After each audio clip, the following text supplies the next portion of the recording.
Makanya Bapak Ibu kan saya sampaikan, kenapa Indonesia sekarang kondisi seperti ini? Bukan, ya kan? Makanya ada kunci jawaban.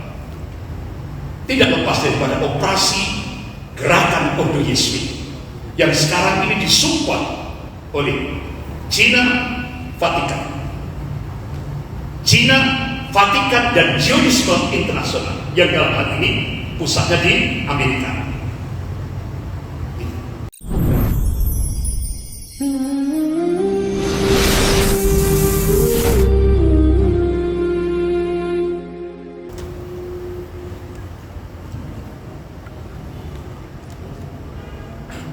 Bapak-bapak, Ibu yang dirahmati Allah. Kemudian tahun 71, Jenderal Ali Murtopo mengangkat Adah Jaya untuk mengimbangi NII asli, diciptakan NII palsu. Sampai akhirnya ke wilayah Jawa Barat, Indramayu, Jawa Tengah atau Jawa Barat? Jawa Barat, Indramayu. Di sana didirikan pondok pesantren terbesar se-Asia Tenggara dan termewah se-Asia Tenggara. Ya. Yang dijadikan pemimpin di situ adalah Panji Gumilang. Pondok pesantren Az-Zaitun. Tapi yang cukup mengagetkan, setelah anak-anak santri, anak-anak pesantren itu yang di pondok pesantren Az-Zaitun hampir lulus, itu diberi kesempatan santri-santri untuk pulang ke rumahnya masing-masing. Apa yang terjadi?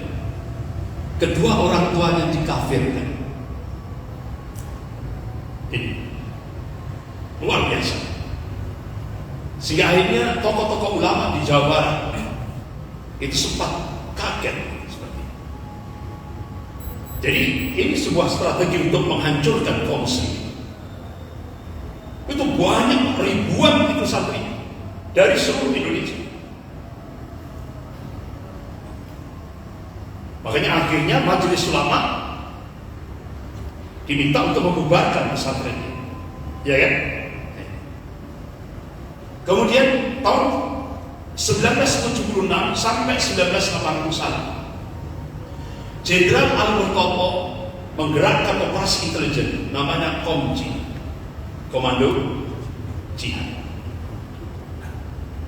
Jadi seluruh Jawa, sehingga banyak umat Islam yang terhipnotis. Jadi Jenderal Ali Murtopo ini pakai strategi intelijen, teori pancing dan jaring. Sehingga apa yang terjadi? Begitu istilahnya tinggal diremot saja, berapa umat Islam ulama yang dibantai. Dahsyat. Dan itu diungkap oleh pimpinan pusat Muhammadiyah. Beliau melakukan riset dan akhirnya dijadikan disertasi doktor. Alhamdulillah saya dapat kiriman satu buku tebal sekali. Itu yang ditulis oleh Bapak Dr. Busro Muqaddas, pimpinan pusat Muhammadiyah. Beliau mantan ketua KPK, mantan ketua KPK, Komisi Pemberantasan Korupsi di Indonesia.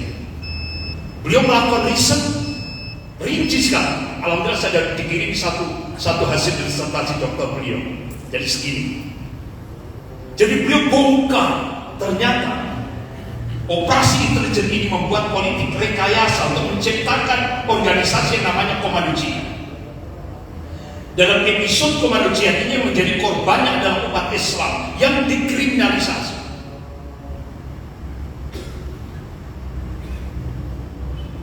Lakonnya adalah Jenderal Ali Murtopo sebagai pimpinan operasi. Ini merupakan sandiwara politik yang sempurna 100%, kata Pak Dr. Busro Muqaddas. Pemainnya adalah Otsus Orde Baru, yaitu Jenderal Ali Murtopo, di backup oleh keamanan, oleh sistem peradilan, polisi, jaksa, hakim. Artinya apa? Sistem negara yang seharusnya tidak dipengaruhi oleh kekuasaan, fakta dan masa Orde Baru, polisi, jaksa, hakim dipengaruhi oleh kekuasaan politik. Sehingga umat Islam jadi korban. Banyak ustaz-ustaz, ulama-ulama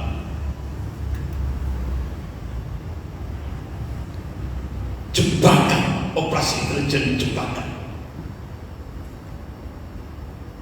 Kemudian yang keempat, tahun 81, kasus jamaah Imran. Namanya bukan Imran, namanya Amran. Jadi Amran ini direkrut oleh Jenderal Al-Mutopo, disekolahkan di Libya, tempatnya Muammar Gaddafi, untuk mempelajari strategi teror.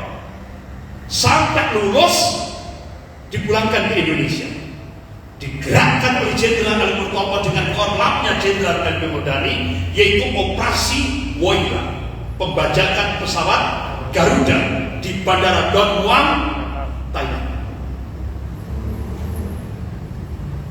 Ini operasi intelijen flash flag. Jadi operasi intelijen flash flag itu sebuah operasi intelijen. Kalau berhasil, siapa yang akan dijadikan kambing hitam? Umat Islam.